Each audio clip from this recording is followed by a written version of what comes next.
Bleach Fandom Community Podcast brought to you by the All-Inclusive Captain's Retreat. Do what you want, when you want. Screw the rules. We make up our own. My name is Del, and today I am joined by Lethan. Hey! And Naomi. Heya! And boy, oh boy, are we here, and are we ready to talk about some serious rising action towards the end of the first. I mean, I guess not. I guess the substitute Shinigami, whatever is the first arc, but like the first. I think of this as the end of the first arc of Bleach. Yeah, I feel like the big arc. Yeah. We've been. I don't know about you guys, but I've been so excited for these episodes. Like, and they go so quickly, I find, too, because when I watched these two back, I was like, wait, surely there's more that happens in these two episodes, but I think the last, 5 or 6 in this arc are just boom, boom, boom, boom, boom. Yeah, everything's coming together. These little trails of stories that have been scattered across the Soul Society are now actually coming together, so we finally know what's happening, and see an ending, and culminations happen. Yeah, it's exciting. Yeah. Cool. And a lot of stuff happening at the same time. So should we find out what some of that is via episode recaps? Yeah, so starting us off was episode 54, An Accomplished Oath, Get Back Rukia. This episode starts with the captains realising that the execution is underway, but they continue on with their own individual plans, be it running around Seireitei or fighting each other, which leads to very few captains and lieutenants actually showing up for the spectacle. Ukitake appears holding some kind of unimportant shield, and Ichigo exclaims that she's going to... Sorry, go on. Just for you, Del, just for you. And Ichigo exclaims that she's going to help them save Ichigo because he's now BFFs with Kenny. The seal is broken, and the Sokyoku takes on its true form in a scene which is where all of Bleach's animation budget went. Rukia thanks everybody and is ready to die in peace when Ichigo shows up in a cool-ass cape and disturbs her once again. After playing a quick game of catch with Ranji, Ichigo proceeds to beat the ever-loving shit out of 3 of the lieutenants who are sent to stop Rukia from escaping, and the episode ends with him clashing swords with Byakuya.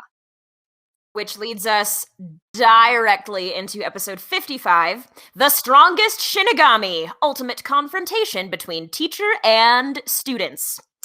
So we open, as Lethan said, with Ichigo confronting Byakuya, and the two of them discover once again that their ideologies clash as fiercely as their blades, especially when it comes to their differing perspectives on what it means to be an older brother.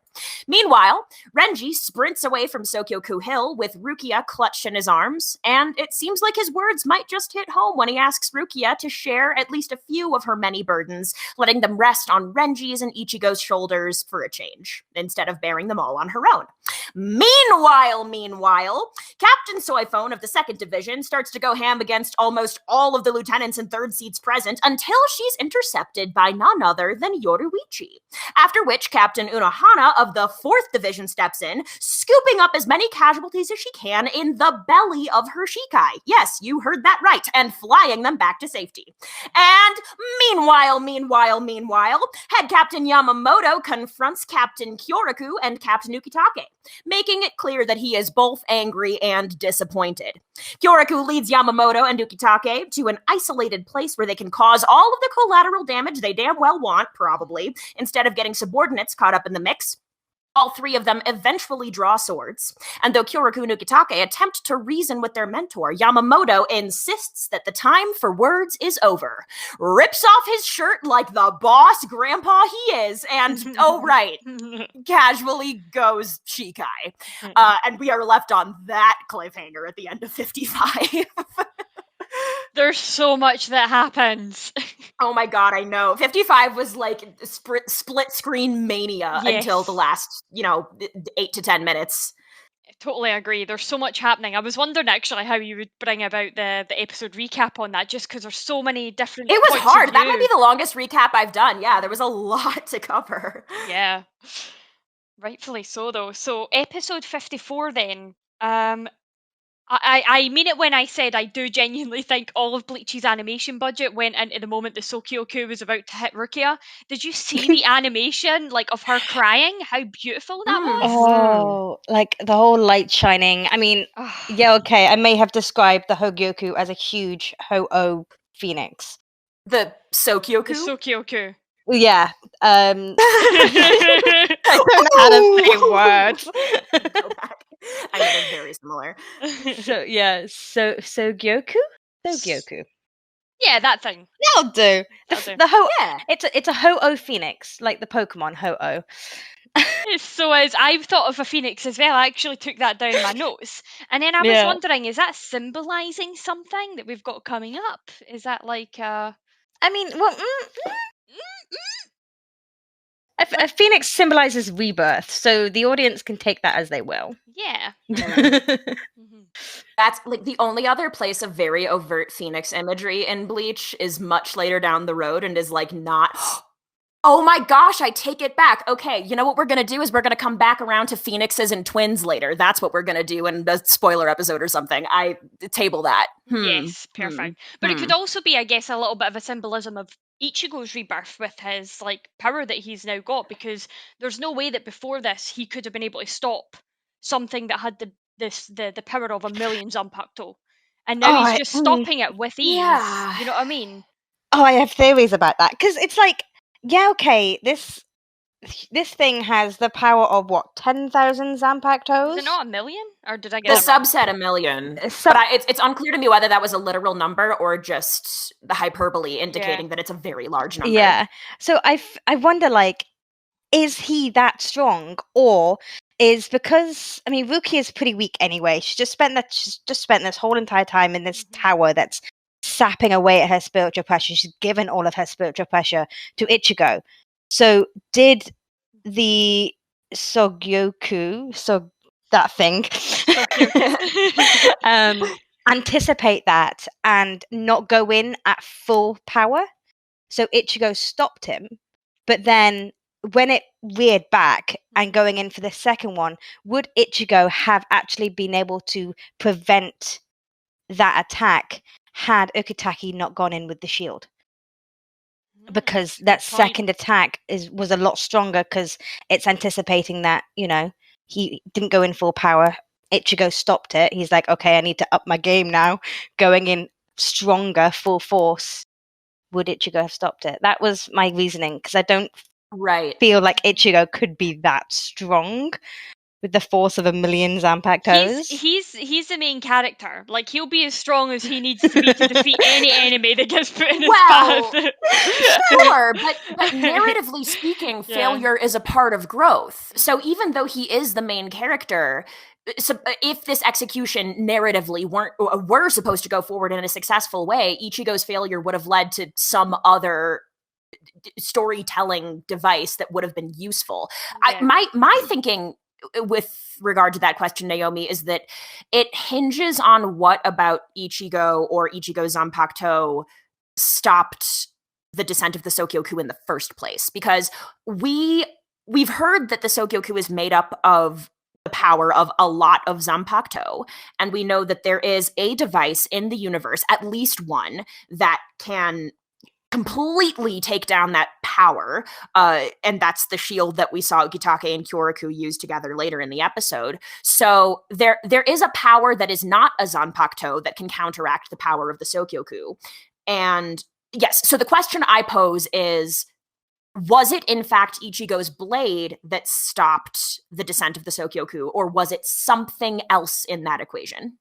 Like because he was wearing that cloak, that the Shihoan crest on it, wasn't he? Mm-hmm. So did you happen to see the symbol on it's not a brooch, but it had like the ropes running through it, that fixture that closed the that held it onto him, the clasp. It's the same symbol that's on the shield that Ukitake brought out. Yep. It is. Yep, And noticed at that. the end, this is, not to like go off on this way too early, but at the end of the little like post-credit scene in episode 54, it's just like a little like thing of Cone talking and being silly, like as per usual. But Ichigo just casually tosses that, like someone is like, oh, where did you, oh, maybe Uryu is like, oh, you finally, Ichigo and Uryu, you finally got dressed up, you got a mantle, whatever. And Ichigo's like, oh, Yoruichi let me borrow it. Yes. Mhm. What's this Shihoin shit? Because Soiphone clocks that what Ukitake brings out is called, oh right, the Yes. Shihoin shield. What's Yeah. that about? By the way, She Yoruichi doesn't knows. have a Zanpakuto that we've seen, so But Soiphone knew that this thing was going to destroy the Sokyoku. The moment she saw she that, did. she was like, that's the Shihoin clan crest. They're going to destroy the Sokyoku. So she knows this crest. She knows what this is capable of. Yep. And we know someone with that last name. We got introduced to them a while ago. Yes. So, like, from that, we know a couple of episodes ago when Yoruichi came in and saved Ichigo from the fight against Byakuya on the bridge, that's when she was introduced with her last name of Shihoin. Yes. Right. So we can then see that this, not only does this brooch, the shield has a connection to the ex-captain of the punishment force. Who, like Dale says, doesn't even have a Zanpakuto, so what the heck? Well, and who, for what it's worth, like the Sokyoku is, as far as we know, the ultimate punishment one can receive within Soul Society. So there are common threads there all the way, for sure. Yeah. One thing I wanted to bring up was just a moral question, actually. I wanted to pose a moral question on you. Oh my God. All right. Okay, calm down. So I was a philosophy major. This is gonna be great. All right, okay. So Sorry. See the moment when Yamamoto says that he's going to spare the Ryoka for Rukia, and Rukia thanks him. And then Asane says that's really cruel, but Unohana corrects her and says actually it's kindness. Which side did you lie on of that coin? Ooh. I mean, it's given Rukia a little bit of hope that, she's dying with the hope that, her friends are gonna be safe. What, I mean, may sound mean to say, but when she's dead, she's not gonna know what happens to them anyway, so it's and I'm on the side of Unohana saying it's kindness to give her that little bit of something so she can pass away knowing that she's got no regrets. It's tricky because like there are two ways that I'm thinking about this question. On the one hand, in the context of Bleach, I don't really want to agree with Yamamoto about anything. So my instinct is that like honesty maybe is the best policy because as a rule of thumb, lying is not a good choice.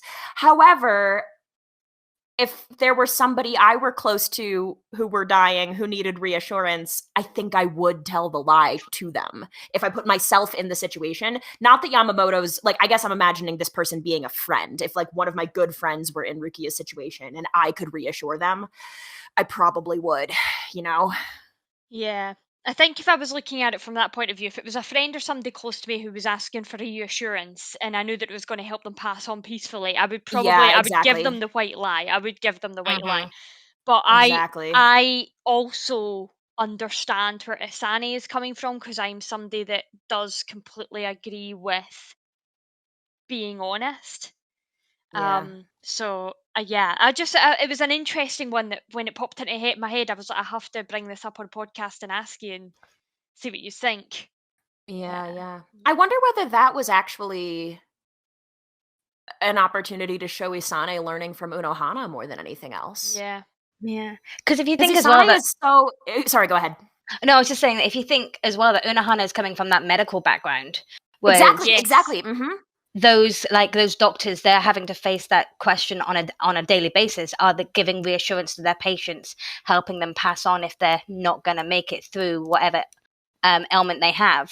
So from that side of things, Unohana is saying it's kindness of someone's dying wish type thing. And based on what we've seen of Unohana so far, I imagine her bedside manner is really strong. I imagine she's really lovely. You know? Yeah, she comes across. And speaking of really lovely, right? Kyoraku had a moment where he speaks to Nanao. I knew the moment I brought up any of their names, we were just going to fall apart. We didn't stand a chance these episodes, did we? But Kyoraku, when Nanao starts to, like, when she has a moment and he says, you know, like, oh, if you come apart, I will too. I was like, oh, Kyoraku, oh. You care so much about her. Yeah. Oh, he's such a lovely guy. Like, I know we saw it with Chad. Like, we saw it in the fight with Chad where he let Chad win, and he was almost like, he was really respectful of Chad despite the differences in their power. And so I just think that this is even bigger insight into Kyoraku as a character, you know, and I loved it. Just one line got me right in the feels. He had a lot of those lines that just really hit you right in the feels, I think. There's a lot of one-liners he said. There was that, and then there was also Ichigo showing up and striking at the Sokyoku, and him, the shade of it all, the shadow, if you will, of it all, Easter egg for people, being like, oh, okay, so he made it in time. Not that Nanao knows what he's talking about, but his one-liners in both of these episodes were clutch as heck, actually. I'm so proud of him. Such a good character. I will admit my feels were getting hit quite a lot because it wasn't just that moment, but also when Rukia was thanking everybody and like ready to pass away. That scene I found very beautiful, and I was like, oh, my baby. Are we going to talk about the "Hey there, Mr. Handsome"? Can we? I mean, he literally just calls Ukitake handsome. I'm sorry. I literally was just like, I can't bring it up first. I can't. I mean, if you want to talk about... I mean, it's iconic. Sorry, go ahead. No, I was about to say the exact same thing. Like, if you wanted a single sentence that can encompass an entire history with two characters, there you go, right in your face. Yeah. And it is iconic. And it can, and like, truly, one can interpret that any way you like. Like, the thing that is very clear based on, because I think, oh my gosh, is this the first time in canon we see them in the same space? Now that I think about it, I think it is actually.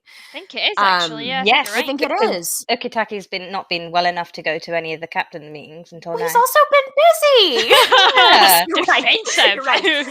Right. Well, I'm just because he literally shows up and says dismantling the Shihoan shield took longer than I expected. Yeah. And I imagine that's a process that's both, or dismantling the seal rather, a process that's both complicated and time consuming and perhaps taxing. And it's quite possible that he needed to spend all of his time, if not his energy, even if he was perfectly, feeling spry and springy. I imagine he needed to take that time, if nothing else, which is why we haven't seen him. So, I've spent a lot of time thinking about the whole Shihoan shield thing, and I totally ran away with myself there. What was the initial question? If there even was one? It was the first time seeing Kyoraku and Ukitake in the same space. Oh yeah.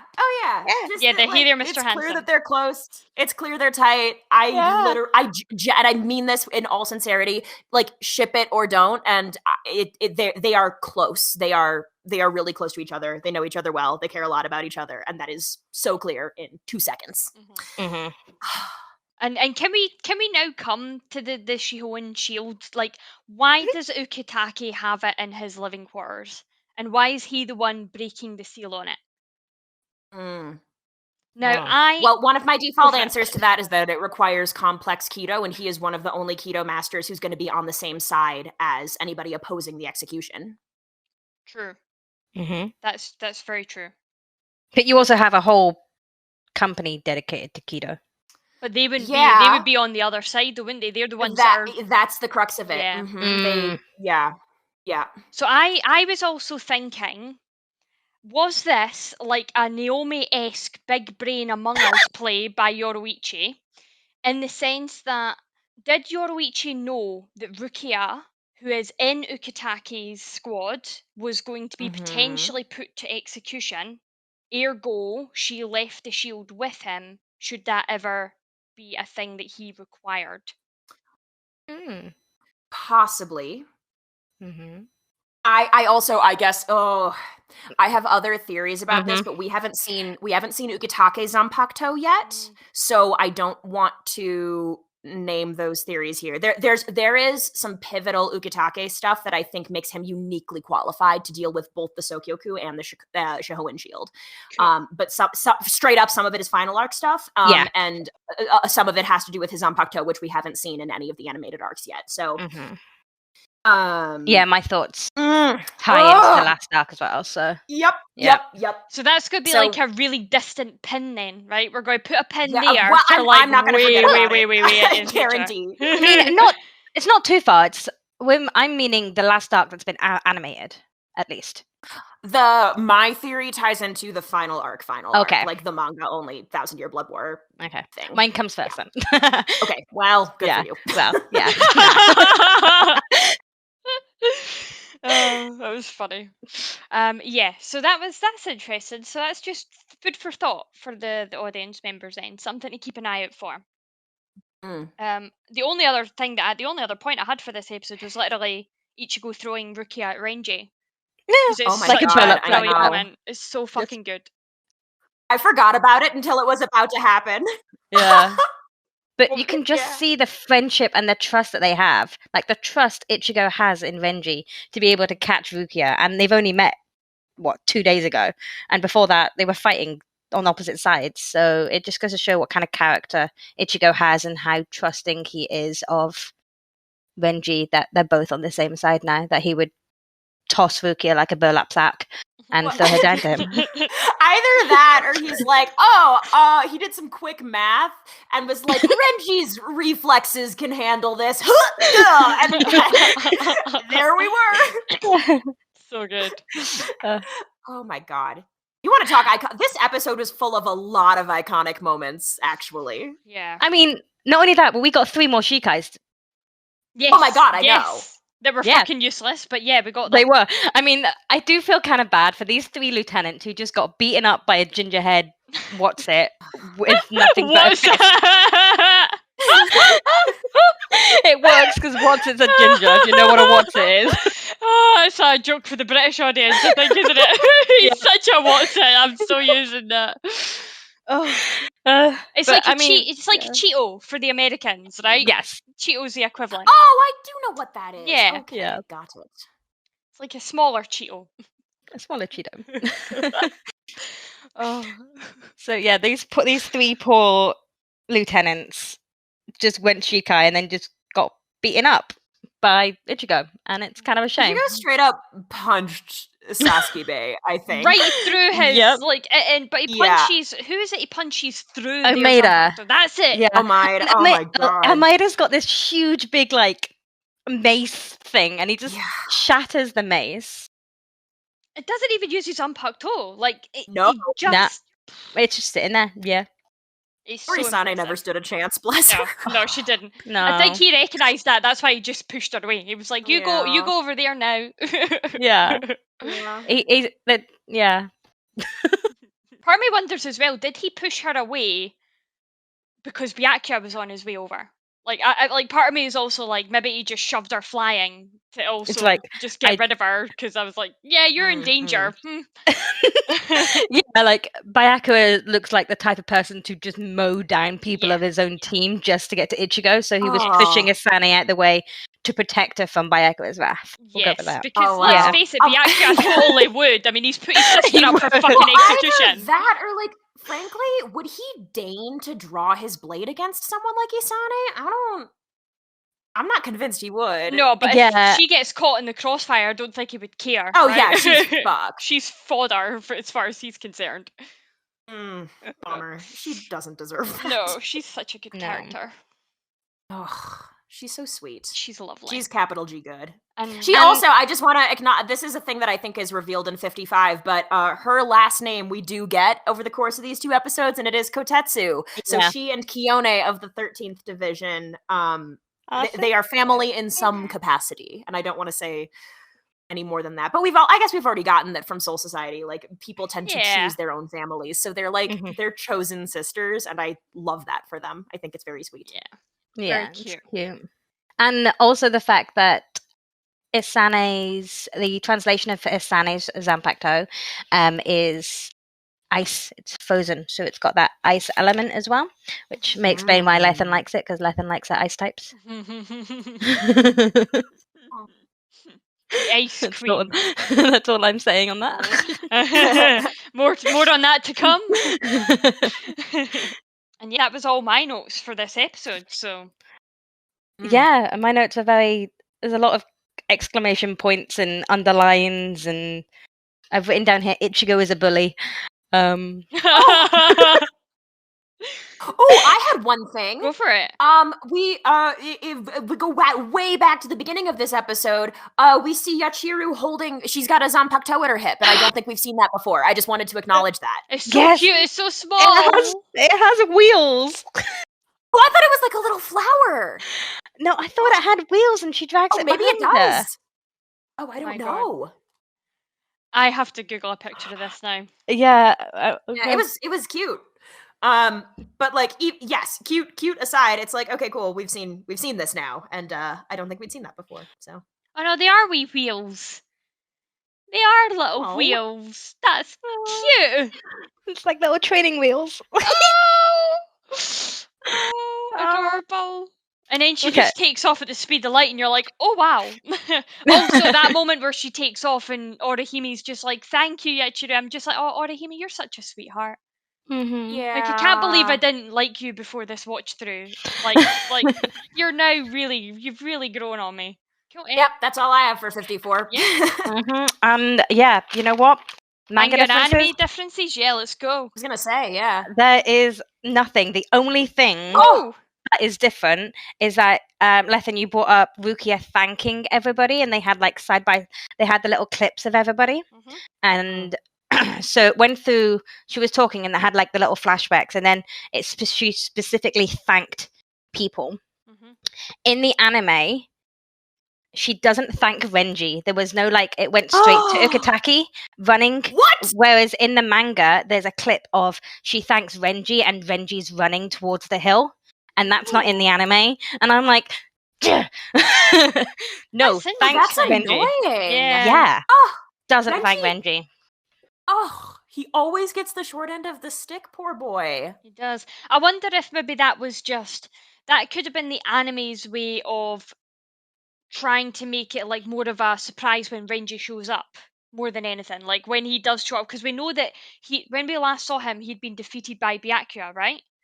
Yeah, and so we didn't see him properly. Or healed by Hinataro, I suppose, but yeah, and it also leads into what happened with the differences last time as well, because in the anime, Hinataro's like, it's fine, Ichigo will save her, whereas in the manga, he's like, Hinataro's like, go save Rukia, so you've got that, so we know in the manga that he's going because we've already seen him running, whereas in the anime, we're automatically just assuming that he's just relying on Ichigo, which he wouldn't because it's Renji. Of course not. Oh my god.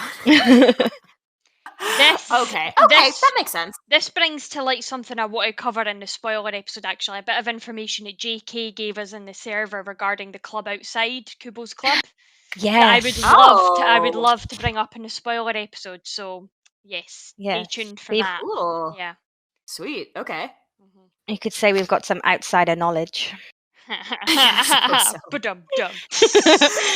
Oh wow. Right, will we go on episode 5? I think so. So, because they flow pretty seamlessly one into the other. I think there's going to be more to unpack about the Ichigo versus Byakuya fight later on, and it just barely starts in this episode. I think just like worth acknowledging that Byakuya, being Edgelord Supreme, is like, oh, you wouldn't get it. I'm doing what I'm doing for my own reasons. And that's kind of all we get before we away to other scenes and other characters. Okay, so I guess I kind of wanted to start.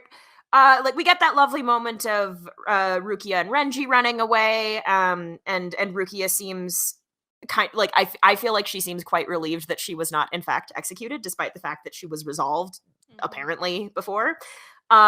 I kind of wanted to talk about Soifone because we haven't really seen much of her. Ooh.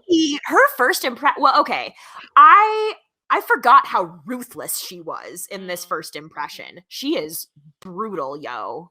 The whole stamping on Kione's chest, like if she had not got interrupted, she probably would have gone all the way. Like she would have. Oh yeah. I think Soifone could be a cold blood. Well, I mean, she's the captain of Squad 2. Squad 2 is known for being brutal. Well, I mean, you've got Omeda who's like a wet blanket, but yeah, okay. They're like yin and He was adopted, okay?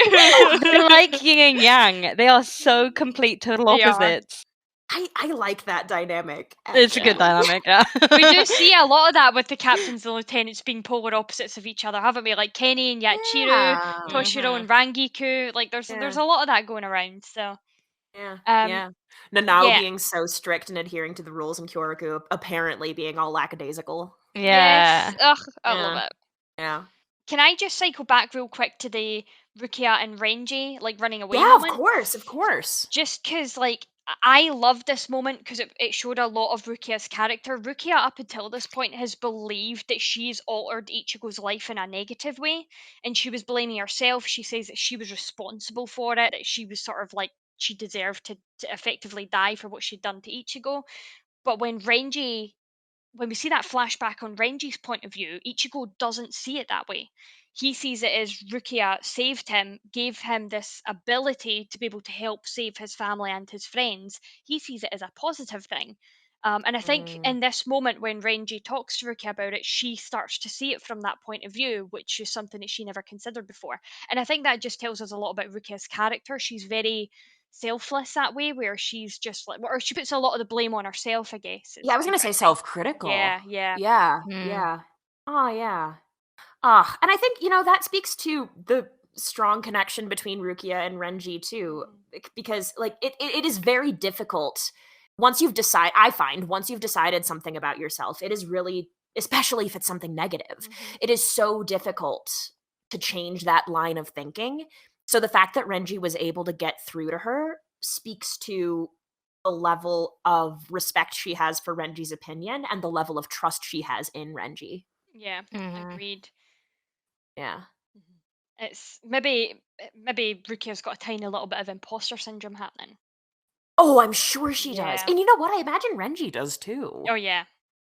So maybe, actually, like it could only have come from Renji because they have such similar upbringings. That's true. Until a certain point. Maybe Renji's the only person she would have believed that from. I think even if Ichigo himself would have said it to her, I don't think she would have believed him. Because she's also known Ichigo for like 5 minutes. She's known Renji for years. Decades.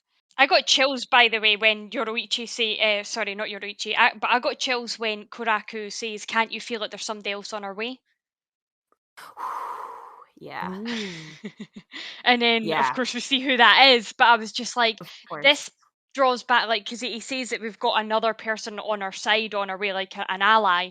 And then when we see it's Yoroichi, it recalls back to that moment on the bridge where Ukitake and Yoroichi refer to each other in a really, like, they know each other deeply kind of way. And I was just oh, and then he had the shield, and it's just like, there's a lot more history between these two. Right. Well, and with regard to that as well, because I mean, so I think to become a captain, unless you're Kenpachi, truth be told, you're pretty damn good at sensing spiritual pressure in a specific. I mean, whatever. I think Kenpachi is very unconventional with regard to a lot of things. Yeah. So, like Kyoraku is adept at sensing specific spiritual pressure and going, "Oh, this belongs to this person. It's coming from this direction."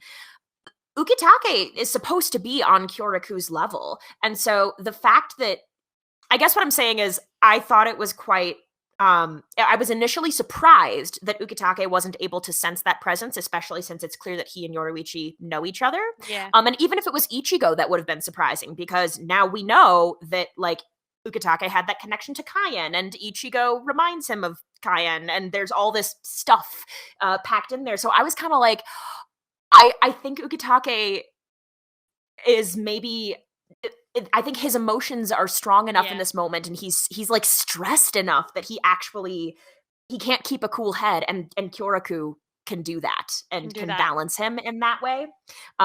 Which is why it's really exciting that it seems like they're about to fight together, because even Yamamoto says the two of you together in combat are unparalleled. Yeah. The stuff Yamamoto says about them. The little Yeah. insights we get to their past. Mm-hmm. Yeah. Yeah. Yeah. Because I don't know what it is in the sub, right? Because obviously I watched the dub because I'm a monster, and Yamamoto says that Kyoraku has an ability to see the truth when others couldn't. Mm-hmm. You Yep. know, and That's I'm consistent like, in the sub as well. cool, because I'm like, well, Yamamoto, fucking listen to him then, right? Like, if he could see the truth, Well, then there's something, like, and then he's like, the time for talking is past. I'm like, there was no time. Where was the time to talk? Yeah. Where was the time?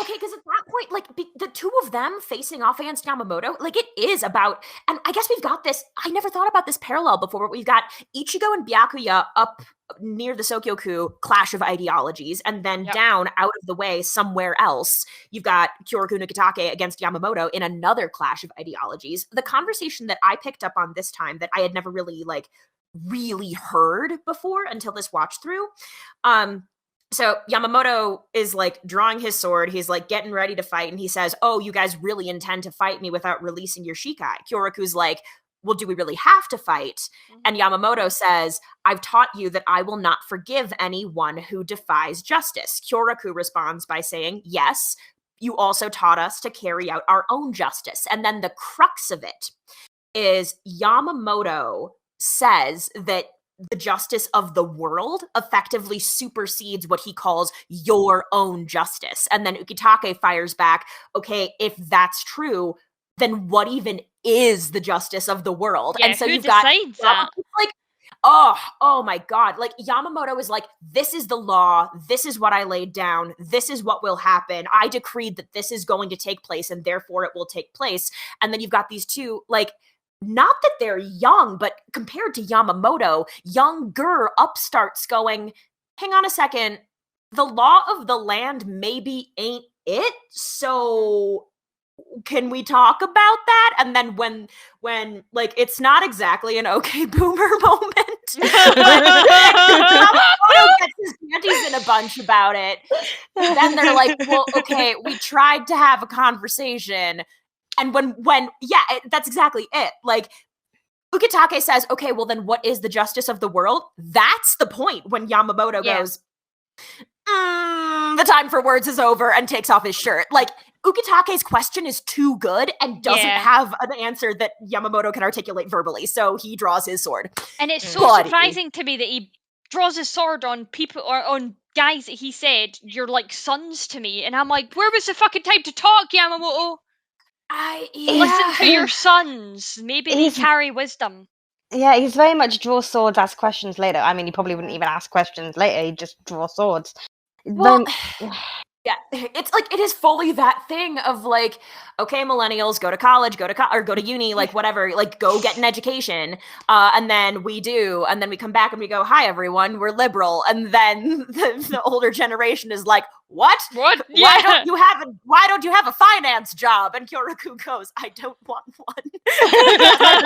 Like you told me to. I want to be in musical theater. Kyoraku would be okay. He would. I'm going to take this opportunity to shout out the ballet dancing and the Bleach rock musicals from the actor who plays Ukitake, who is a dancer, and specifically requested that be added in. That's beside the point. But yeah, exactly. We've been doing Bleach musical watch-throughs in the server. So far, we've seen 2 of them.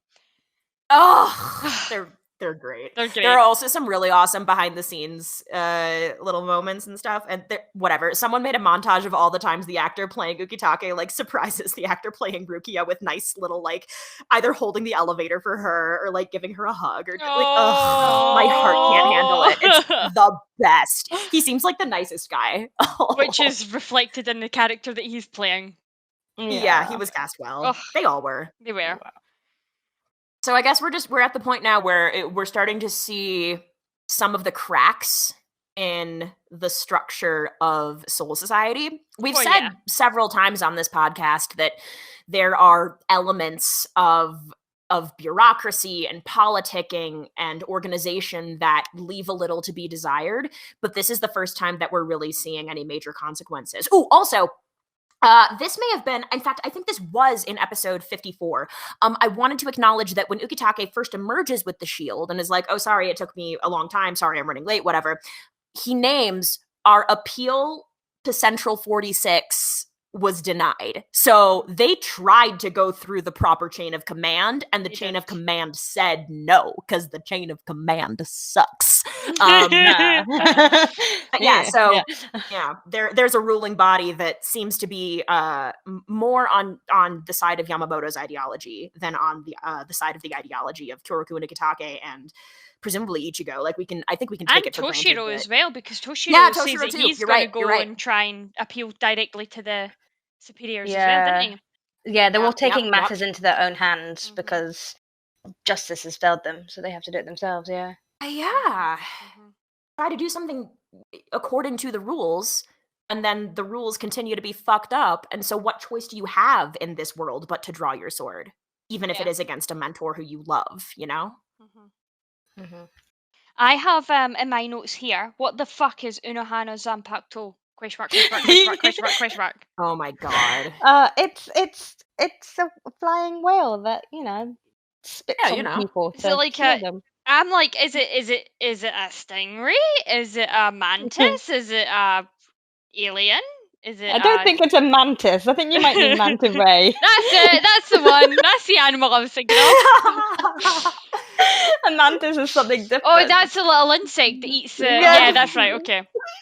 Yeah. Well, you never know. Funny. It's fucking hard to tell. Hey, it's green. You got the colour right.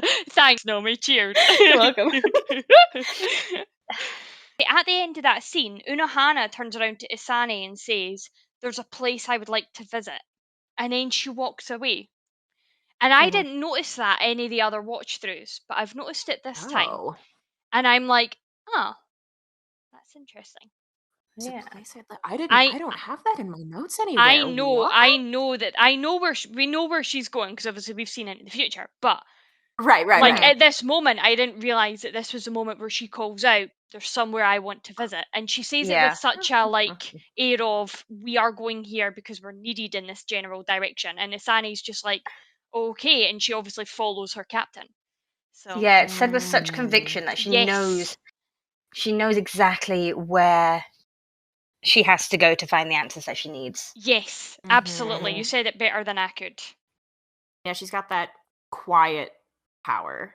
Yeah. She doesn't have to raise her voice. She doesn't have to repeat herself. You just take it for granted that she knows what she's doing. Yeah, I think she does. I think Unohana is one of those captains that's very switched on. Yeah. Oh, yeah. Now, I've got two other notes here. Sure. I've got two other notes. Nanao's reaction to Yamamoto's spiritual pressure. Holy hell. He leaves her, and then he's like, "I don't deal with infants." And I was like, harsh. Freaking harsh. But he also says about Kyoraku and Ukitake, he was like, "It's been a long time since, a childish delinquent got away from me," or it makes them all seem like next to him they are children, which I guess is kind of true, but it was like the crippling spiritual pressure for a lieutenant. And then obviously Kyoraku takes it away.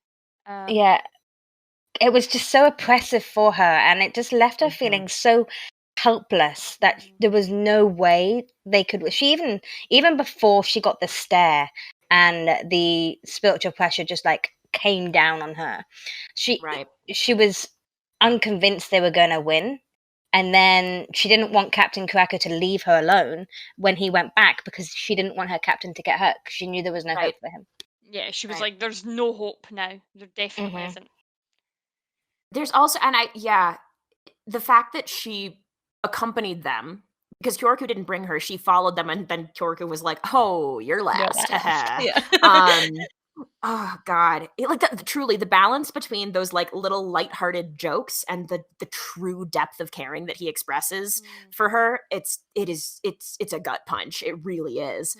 But there's a point when she's trying to step in and she's like, oh, there's only one thing I can do right now.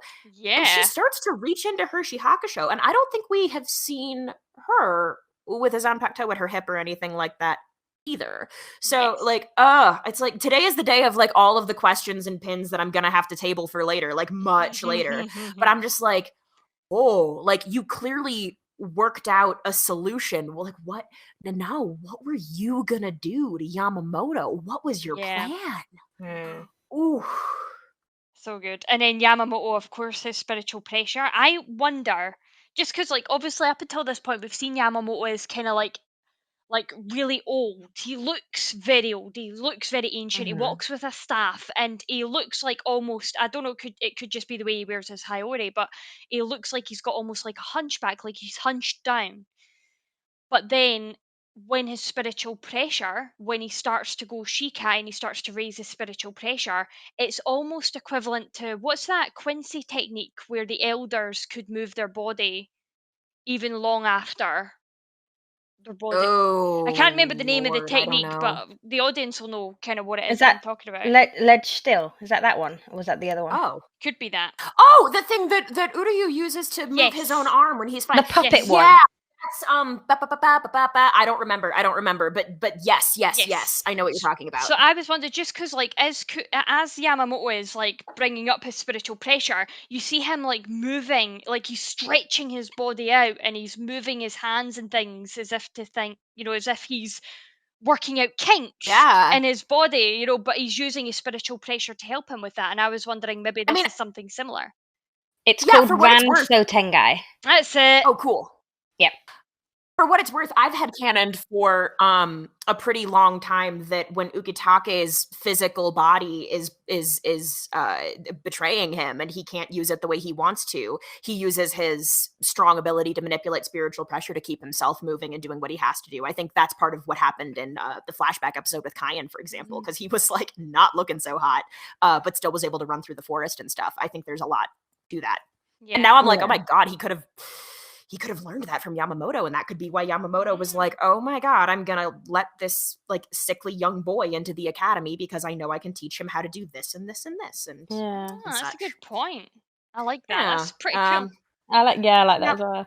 Because I was just, it just reminded me of like Master Roshi from Dragon Ball or General Iroh from Avatar: The Last Airbender. These two like old men who just actually turn out to be like really strong and really buff.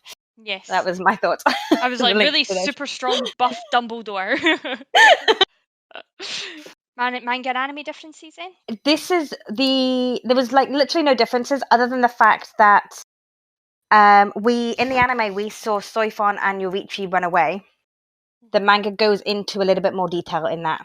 And then we go to the Kyoraku, Ukitake, Yamamoto kind of showdown. So there's this whole extra scene in the manga, which we're going to see next chapter. They just put it all together. Oh, great. So yeah, it's just the timeline's a little bit out of whack with anime manga. That's the only thing. These 2 episodes are really close. It was really good. Apart from not thanking Ranji. Not bitter. I just had one more thing that I wanted to acknowledge because I think it might be the first time that we get this in this series, which is just that Yamamoto, when he's talking with Kyoraku and Ukitake, he says, you two were the first people to be made captain from, wait for it, the academy that I created. So the whole system is fairly monolithic. Yeah, he's very much in charge. He's been here for a while. That's what we're trying. He's been here for a fucking shitload of time. So there's that, but it's like he is the ruling body. He is in charge of school. He is in charge of so many things. Like there is no separation of power here. I mean, in theory, I guess there's like. Sorry, go ahead. No, I was just going to say he's in charge of disciplining the children when they step out of line. Well, yeah, also that. I guess it occurred to me, like, in theory, there is also this vague governing body that we don't know much about called Central 46, but... Yeah.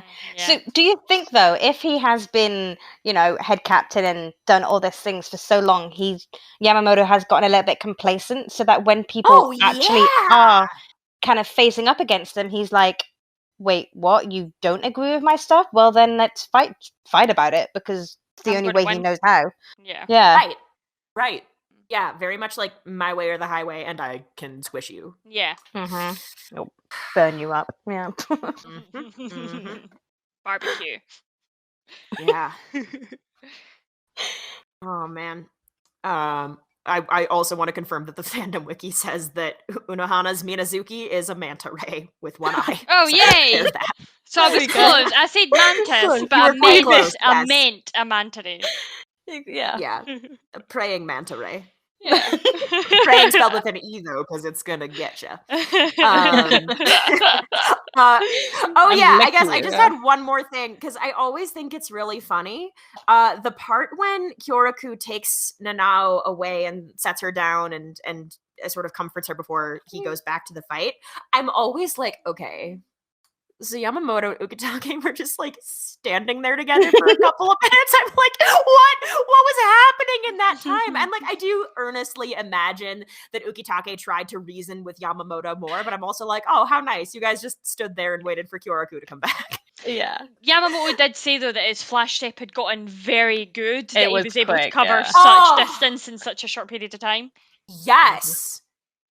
It's Yeah. impressive. You know what? I guess this is one of the first times we've seen a flash step used to cover like a long distance rather than just like bap bap bap all in the same screen. Kind of And thing. with someone else. Like, he wasn't just flash stepping himself. He had to like side along flash step with someone, which probably takes a little bit more power. Oh, 'cause you've got to definitely, make sure that you definitely. don't leave anything behind. Oh no! Like apparition. You've been Yeah. splinched. That's where Zanpakuto went. Going into fourth with a leg. I don't know. Oh no! Oh.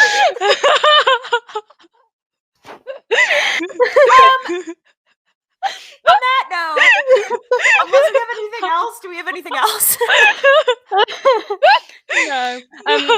Okay. Just that the how both Kyoraku and Ukitake refer to Yamamoto. Kyoraku calls him Yamaji or Old Man Yama, God, I know. and Ukitake is more kind of reserved and calls him Sensei, which is teacher or master. So you can see the relationship with just how they call them, at least in the sub. I don't know what they call them in the dub. Yeah, I think it was like Old Man Yama from Kyoraku and Master from I think it's Ukitake. Master Genryusai. Is that? But Ukitake always says Genryusai, I believe, because he says Genryusai Sensei in the sub. Yeah. So there's a level of permission must have been granted somewhere along the way, I feel. Yeah, to be on that kind of name basis. Yeah, sweet. Should we move on to delving into the Dangai then? Yep. Yes, that's me. Sorry. Yeah. I know I could help you out, Naomi, but like I just don't have the notes there. I got nothing. So I am so along for the ride, I can't even tell you. There's a little bit of information. The big thing is that Burn the Witch is now on Crunchyroll, and it's been dubbed into English, as well as Portuguese and Spanish and German and Italian, I think was the other one. So they are now available to watch on Crunchyroll. So if you have been waiting, you didn't want to watch subs, you don't like watching subs, you can now go to Crunchyroll and watch the dubbed Burn the Witch. Nice. And then also, Bleach is doing a collaboration with the Tokyo Girls collection. And it's got some really cute artworks of... I mean, Kubo has always been really great about fashion. You get these little bits, little tidbits in the manga where it's just the characters wearing kind of fashionable clothes. Yeah. So this specific Tokyo Girls collection, it's showing Ichigo, grim people that we haven't met yet. I'll do that again. It's showing Ichigo, Toshiro, and +2 that we haven't met yet wearing fashionable clothes. And Toshiro is just kind of skaterish looking, kind of cool, slouching against the wall. So it's really cool, and you should definitely check out the Bleach and Tokyo Girls collection crossover. And that's it by way of Nuss, because people don't need to know about the spring full of Shinjis on Bleach Brave Souls. Excuse me? Oh. Wait. Okay, some of us might need to know about that after we go off air. Yeah, okay, I'll tell you later. Just, yeah. Okay, cool. Anyway, I guess that brings us to our Shinigami Cup Peroxide edition. Who wore it best this week, friends? So my who wore it best is Rukia's face as Ichigo throws her. It's so Nice, good. nice, It's so good. Mine was also a face, and it was Nanao and her look of determination when she attempted to face off against Yamamoto. Yeah. Mine's is Ukitake wearing the mantle of Mr. Handsome given to him by Kyoraku. Oh, Yeah. Given to him by everybody. Everyone. Obviously I'm biased, but objectively, come on. Well, anyway, I was gonna say speaking of, but not really for everyone, I'm sure. But best ship ? Mine was the kind of cute captain-lieutenant relationship between Kyoraku and Nanao. You can ship these however you want, but the kind of just he was very much looking out for his lieutenant or looking out for someone that he's close to by taking her away and protecting her and saying, "Don't worry and don't cry, you'll make me cry." So there was definitely a cute interaction relationship there because I didn't want to go for the obvious ships. I wanted to go for something different. Yeah. That was my runner-up, actually. Yeah. But I decided to go for the obvious ship. By which I mean Kyoraku and Ukitake, because it's the first opportunity I've had. They're my OG OTP, yo. Yeah. And again, I said it before, I'll say it again. Truly, whether you ship it or don't, I don't mind either way. There is a lot of depth and a lot of caring there, and we got to see them stick up for each other and spend some time together and trade some words for the first time in this episode. And I think we learned a lot about their history in just a few moments in this episode. So yes, and I'm going to challenge myself not to make them my best ship ever again on this podcast episode until the early 600s chapters of the manga get animated, in which case I reserve the right to take that back as best ship again. That's all I'm saying. We'll put a pin in that for you, yeah. We'll put a pin in that. My best ship is, I'm actually going to give it to Ren Rookie. Yeah. So I know. Ooh, nice. I know Naomi. So for any listeners that are listening, I don't usually ship these two. I don't ship them. However, Naomi does, and me and Naomi have gotten to be quite close friends outside of the podcast.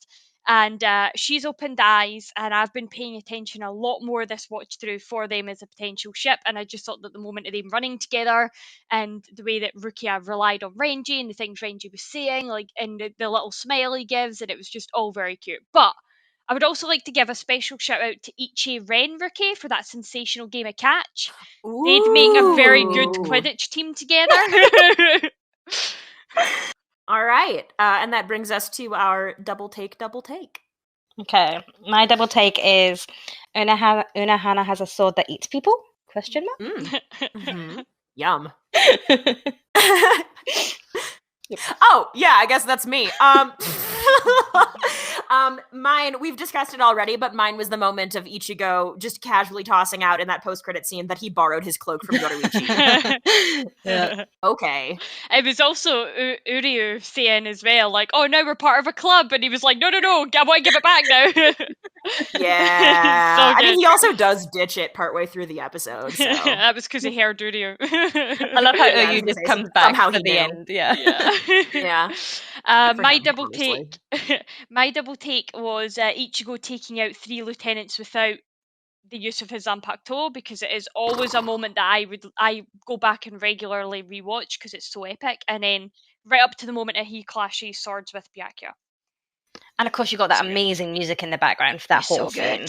Oh yeah. Yeah. Definitely jammed. Yes. And it just gets you pumped for this fight. You could tell we've all been waiting for this fucking fight. It was inevitable. It was totally inevitable. Oh, so excited. They've been building up to that since the first time when Byakuya sliced through Ichigo way back in Karakura Town. Yes. This has been a long time in coming. Yeah. Yes. And it's just in time for Buy It Itchy week on the server. Oh, so it is actually. That's Buy It Itchy Good week. to know. There we go. There we go. Okay. Yeah, sweet. All right. Fandom shout outs then, y'all. So my fandom shout out came to me on my doorstep when I came home from work, and it made me very exciting. There's an amazing artist in the server called Fading Star or xfadingstarx, and she drew a Orihime shoujo fantasy that she put on Redbubble and in the form of a card. And it's just an amazing piece of artwork. She's got amazing pieces of art that she just shares with us in the server, and she's very heavily Orihime based because that's one of her favorites. But it's just the whole art style of it, the amount of effort it took into this piece of art as well Ooh, is wow. just so amazing, and it looks even better in person. Like I was so excited when it arrived, and I'm just like staring at it now. It's so pretty.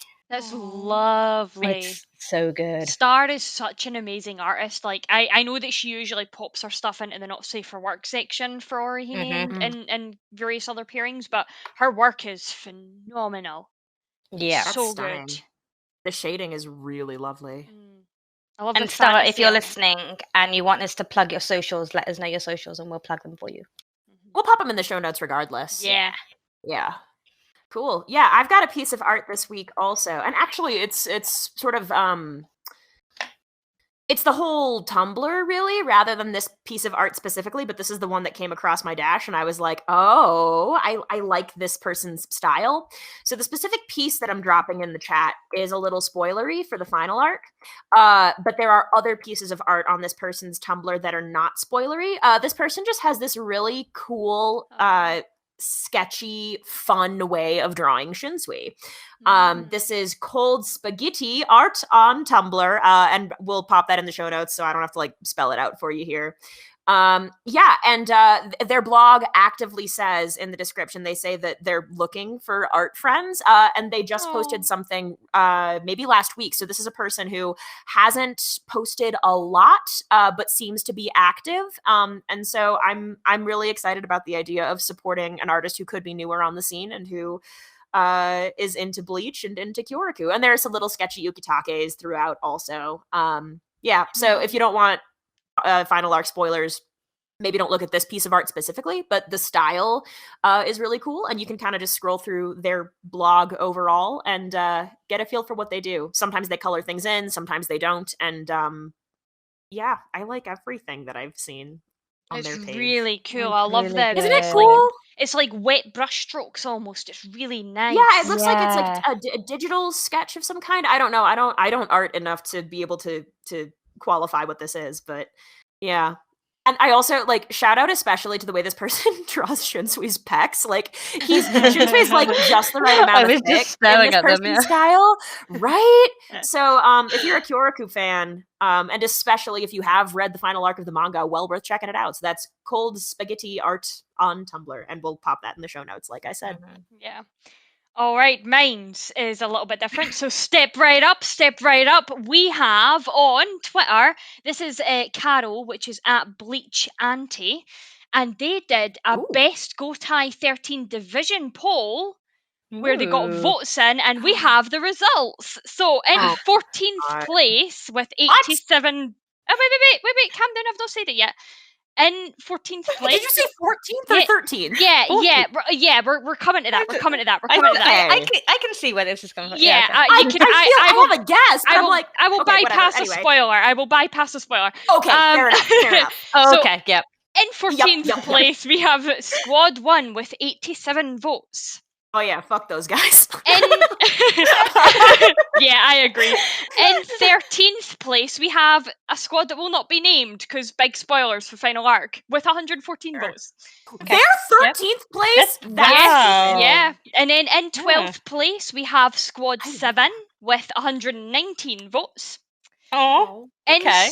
In the 11th place with 135 votes, we have Squad 4. I was a little bit disappointed in that, but yeah. Sure. Oh, shame. In 10th place, another very surprising one. In 10th place with 161 votes was Squad 8.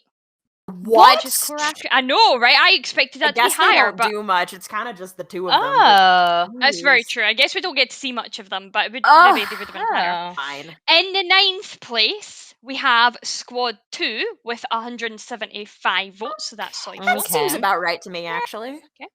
In 8th place, we have, as Dale would say, Mr. Good Looking, Squad 12 with 181 Oh, the hot votes. boy. Yeah, hot boy. Okay, multiple hot boys. They're all hot boys. Every captain of Squad 12 that has ever been is a hot boy.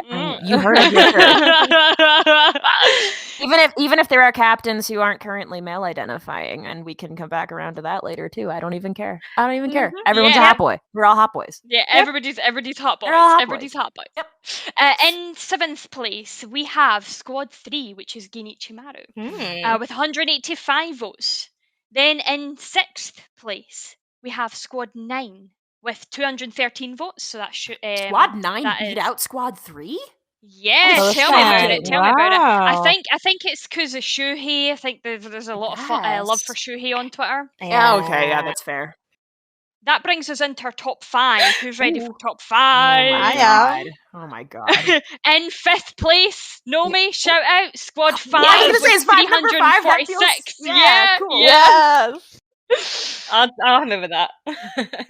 In 4th place, this was a bit surprising for me Squad actually. 6? In 4th place, it's Squad 6 with 635 votes. So this is us almost doubling our vote count now. We've gone from 346 up to 635 votes now. Big difference.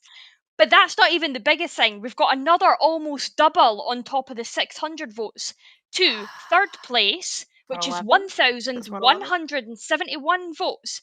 Squad 10. Damn it! Wait, whoa! Really? Yeah. Wow. Yeah, so that means in 2nd place, It's gonna be 13. with 1,281 votes, is Squad 11. Yeah, oh my gosh. I mean, I know that was coming for Rukia, but wowee! That means in number 1 place, we have, with 2,003 votes, so almost double, we have with 2,003 votes, Squad 13. I mean, that was, you knew that was going to happen, but you didn't know by how much. Yeah, like, ladies and gentlemen, and that comes from Carol. Once again, Carol, that's bleachanti on Twitter, and I will post a link to the entire thread. Just keep in mind there is a spoiler in there for 1,000-Year Blood War, so click at your own discretion. It's actually not. It's a spoil. The spoiler is acknowledged. There's a picture though. Oh, okay. That's kind of spoilery. So. I put this down to people not having read the manga, TBH, because the spoiler is cool, and I wouldn't have voted for them as my fave, I suppose, but I like that. Yeah. Group of people. So is that interesting us? Choice of pictures. That's us. That's us. I mean, I was just going to say that this whole episode of the podcast and these 2 episodes has literally just been us fan souling about.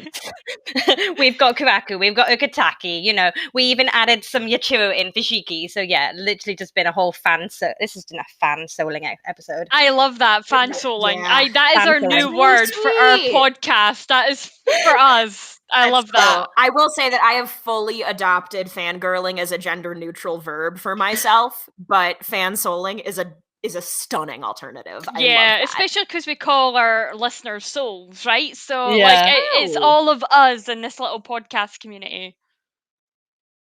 Oh, I love that. Yeah. Fan-souling. I'm so stealing. Trying to get an Urahara joke in there because he has his little fan. Sorry. Oh man. Oh, and happy birthday. What? This is our year anniversary of the podcast. I was like, oh whose my gosh, birthday? I don't know. The podcast birthday. Yay! Happy birthday to us! Oh my god. What a year it's been. I know. Right? Jesus. Mental. I can't believe it's been a year already. Okay, well, you wonderful souls, that is the end of another episode. If you liked what you heard and you want to get involved, you can find us by searching for TheSeireitei on Tumblr, Instagram, and Facebook, and TSeireitei on Twitter. Each of these platforms will link you to our fantastically deadly Discord family, where you can chat with us about the show, read fanfiction, take part in creative challenges, and talk anything and everything Bleach. Now, Ichigo and Rukia, might reap souls, but we are hoping to reap some 5-star reviews, and that is where you come in. Make like our favorite orange-haired protector and Ichigo to iTunes to rate us, review us, and make us feel like number one. Yes, sing it. Yes. Beautiful. Beautiful. And, of course, to those of you listening on YouTube, don't forget to be like Chad and give us that good thumbs up. We really appreciate it. On the next episode of the podcast, we'll be covering anime episodes 56, Supersonic Battle, Determine the Goddess of Battle. Because we needed to say battle twice in the episode. And episode 57, Senbone Sakura crushed. Zangetsu thrusts through the sky. We'll see you souls then. Till next time. Bye. Bye.